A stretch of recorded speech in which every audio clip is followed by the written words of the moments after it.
Yo tout le monde, bienvenue sur la chaîne de Léo et Max. Aujourd'hui on va revenir sur l'épisode de la semaine dernière de My Hero Academia, Boku no Hero Academia, pour tous ceux qui connaissent le manga en version originale. Alors on vous avait pas sorti la vidéo plus tôt parce qu'on savait qu'il n'y avait pas d'épisode là le week-end dernier, du coup on s'est dit on va prendre le temps justement de monter nos vidéos, parce qu'il y en a plusieurs qui vont sortir, vous allez voir cette semaine sur les deux chaînes. Il y a eu notamment aussi Halloween aussi. Il y a eu Halloween, où vous avez eu une vidéo spéciale. Vidéo spéciale, voilà, en collaboration avec notre nouveau réalisateur Charles, voilà, qui fait partie de l'équipe. Si tu ne l'as pas vu, on t'invite fortement à aller la voir, puisque elle signe, comme tu l'as compris, le partenariat avec Charles, mais aussi du coup le futur un peu de la chaîne, et ils vont plaire les projets du coup à beaucoup de monde. J'aime bien. Ouais. Alors on va récapituler ce troisième épisode de la saison 4 de My Hero Academia. Très brièvement, en fait, c'est Izuku qui affronte donc Night Eye pour être reçu en tant qu'apprenti.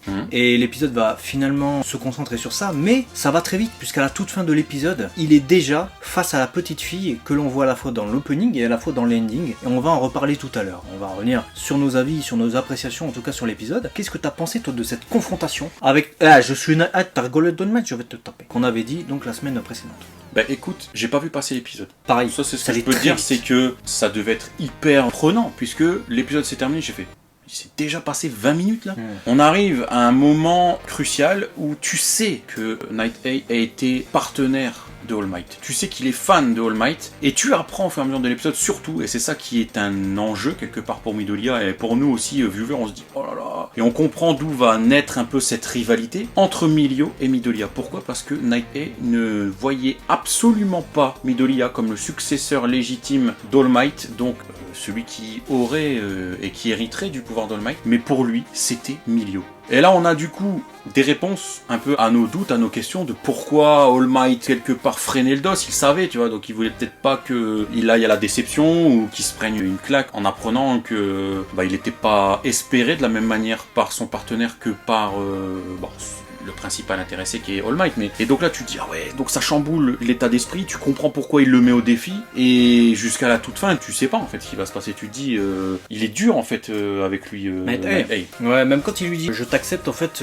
il lui dit c'est à toi de te cocher toi-même, étant reçu en fait comme apprenti, parce que moi je te voulais pas. C'est pas très sympa, tu vois, malgré le fait que 2 secondes avant il dit ok c'est bon t'es reçu et tout, parce qu'il a reconnu quand même la valeur d'Izuku, qui pendant ce test devait choper en fait le tampon. Si vous préférez, les japonais ils ont tous des tampons comme ça, les sceaux familiaux en fait, quand vous recevez un truc c'est une signature en fait. Nous on doit signer comme des cons à la main ou etc, ou même sur les tablettes maintenant.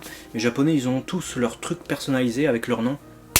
Et il signe comme ça. Et bah là, fallait qu'il chope ça Izuku pour attester du fait qu'il est reçu. Il a pas réussi, et Night Eye, son pouvoir justement, lui permettait d'anticiper tout ce qu'allait faire Izuku, puisqu'à partir du moment où il l'avait touché, il ne pouvait que prévoir ses mouvements pendant 1 heure, c'est ça? 1 heure. 1 heure, c'est beaucoup. Il est redoutable son pouvoir. Il est redoutable son pouvoir. Izuku a réussi en fait à le conquérir, même s'il a pas réussi ça, puisqu'il a esquivé en fait tous les produits dérivés d'All Might qu'avait Night Eye dans sa pièce. Donc il y avait des PLV, il y avait des posters, etc. Moi je me suis même dit, attends mec, tu fais un truc comme ça, tu dis à Izuku vas-y, fais tout ce que tu peux ravager la pièce. Il y a ta collègue. Alors qu'il y a ta collègue dans la pièce. Là je me suis dit, Night Eye t'as un problème de cérébral. Je veux dire, si tu permets à l'autre de ravager ta collègue, déjà il y a un problème. Donc Izuku, grand dieu, il a respecté la collègue. Heureusement que c'est un fan Izuku. Parce que n'importe qui d'autre il aurait tout ravagé. Il fait ah pourquoi tu t'arrêtes comme ça, t'es épuisé, c'est fini. Il lui fait non mais en fait il y avait votre affiche il y avait pas réservée à l'avant. Je voulais pas piétiner l'affiche, tu vois. Et là après il fait t'as tout esquivé. Il se rend compte qu'en fait, il a marché partout à une vitesse folle, à la vitesse de Gran Torino, tu vois,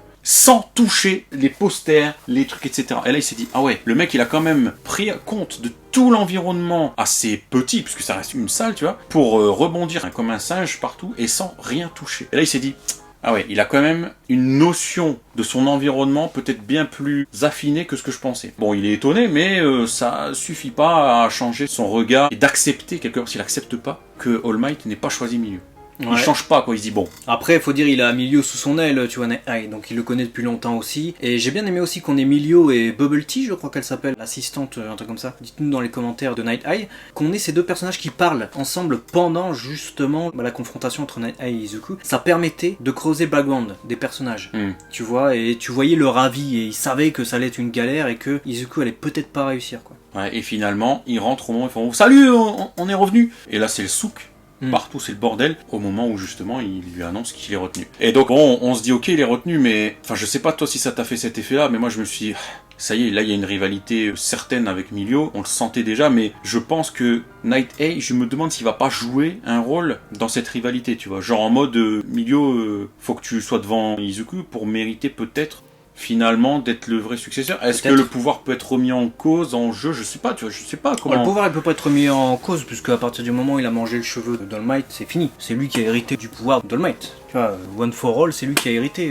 Peut-être le véritable héritier successeur dans le cœur des gens et dans le cœur peut-être des autres super-héros peut toujours être Milio, tant que Izuku n'a pas assuré comme étant le vrai successeur d'All Might. Et c'est en ça que ça rejoint ce que je disais dans la dernière review, ou celle encore d'avant, je sais plus, à propos de la signification de l'ending. On voit Milio et Izuku avec la petite fille. Ça va être ça, ça prend son sens effectivement là, ou en tout cas ça rejoint peut-être ce que je pensais. Et c'est vrai que j'ai vraiment cette impression de rivalité qui va être là. Je pense qu'il va y avoir un gros souci avec cette petite, et que les deux qui vont devoir résoudre le problème, ça va être Milio et Izuku. Et je pense que la saison 4, au-delà de tout ce qui va se passer avec l'alliance, les méchants, machin, il va y avoir aussi une lumière qui va être mise spécialement sur la rivalité Milio-Izuku, peut-être pas frontale, tu vois, mais non, je les vois indirect. pas, je les vois pas, tu vois, se faire des un fight à la Bakugo, des coups bas ou des trucs. Non, pas du tout. Non, rivalité aux yeux des autres. Voilà, c'est ça, c'est la reconnaissance. C'est qui va être, in fine, le vrai héros aux yeux de tous. Parce que c'est Milio ou... Exemple débile, dans la population du pays, il peut y avoir, je sais pas, deux politiques qui s'affrontent, et une partie de la population est pour telle politique, une autre partie est pour ce politique-là. Bah là, c'est pareil. Je pense que ça va être tranché, même au niveau des super-héros, il y en a qui vont être pour Izuku, et il va y avoir un affrontement comme ça, idéologique, pour être le successeur. Truc que j'ai beaucoup aimé aussi, c'est qu'on voyait un peu les autres élèves, ça c'est un truc qui se fait beaucoup dans My Hero Academia, qui allaient avoir justement des stages ou pas. Et là on avait donc Kirishima, on avait Fumikage, Ochako et Tsuyu, qui allaient potentiellement pouvoir justement suivre un entraînement quelque part, parce que c'est aussi ça. C'est intéressant, ça va permettre peut-être à Kirishima de progresser de ouf. Il est très possible qu'il ait droit à un très beau rôle dans cette saison. J'aimerais bien, parce que je ne voudrais pas que My Hero Academia se résume à Izuku, Todoroki, Bakugo. Ouais. Je veux d'autres choses. On a une académie de héros, on nous développe des personnalités, et ben moi je suis très content si demain on a justement Fumikage et qu'on a Kirishima qui eux aussi vont avoir un rôle à jouer. Alors on sait que ça va pas être les héros au sens c'est le héros qu'on suit. Ça va pas être les héros de mon académie. Mais je vais être déçu, moi. Mais voilà, ils ont un rôle à jouer et je suis d'accord avec toi sur ce point-là. Et d'ailleurs, blague à part, on a sur le côté Todoroki et Bakugo, puisqu'on vient de les citer, qui eux sont à la ramasse. Oui, forcément, parce qu'ils avaient pas réussi l'épreuve qu'il y avait eu dans la saison dernière. Du coup, ils sont un peu rejetés, ils sont en rattrapage, c'est ça, je crois. Ouais, et du coup, il y a une blague, parce qu'il y a Todoroki, comme ça il fait. Ouais, donc il va vraiment falloir qu'on se bouge.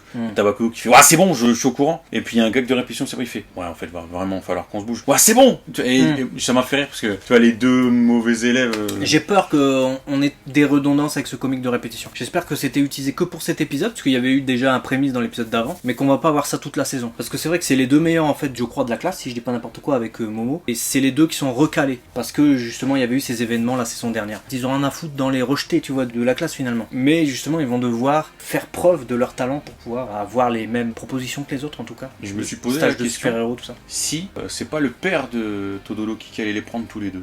Je vois bien effectivement Endeavor prendre Todoroki, mais je vois pas Endeavor prendre Bakugo. Peut-être, hein, il fait des explosions après tout. Ouais, c'est pour ça que. Mais tu vois, par dépit, il doit aller avec son père parce qu'il a pas d'autre choix.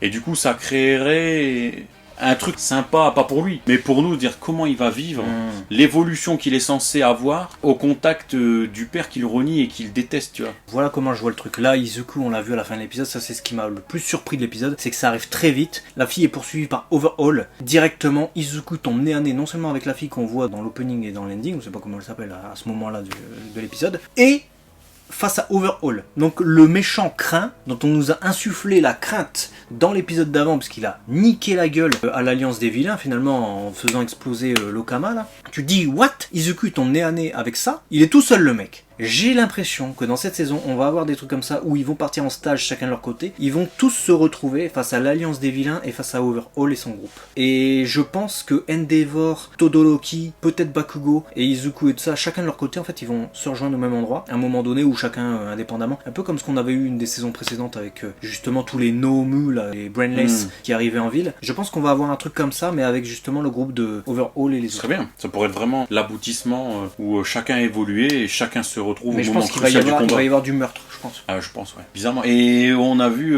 un petit teasing là, du prochain épisode où apparemment on a All Might qui annonce quelque chose à Izuku qui a pas l'air de leur bien. J'ai l'impression. Il était un peu perturbé. Ouais, on va pas spoiler, mais rapidement, j'ai l'impression que ça s'est pas très bien passé cette rencontre pour Izuku et qu'il a perdu confiance en lui, on verra. On verra. Peut-être. On verra. En tout Voilà. cas, bon épisode. Ouais, très bon épisode, on attend la suite avec grande impatience. Abonne-toi si c'est pas déjà fait, fais tourner cette vidéo pour que chacun puisse discuter, partager sur My Hero Academia. Vous avez l'espace commentaire juste ici, sans spoil s'il vous plaît, pour donner votre avis de l'épisode. Et nous on se retrouve très vite sur la chaîne de Léo et Max, notamment avec une vidéo figurine. Vous allez voir ça cette semaine. Merci à JD World, vous allez voir, ne ratez pas ça sur la chaîne. Merci JD, Matane. bisous.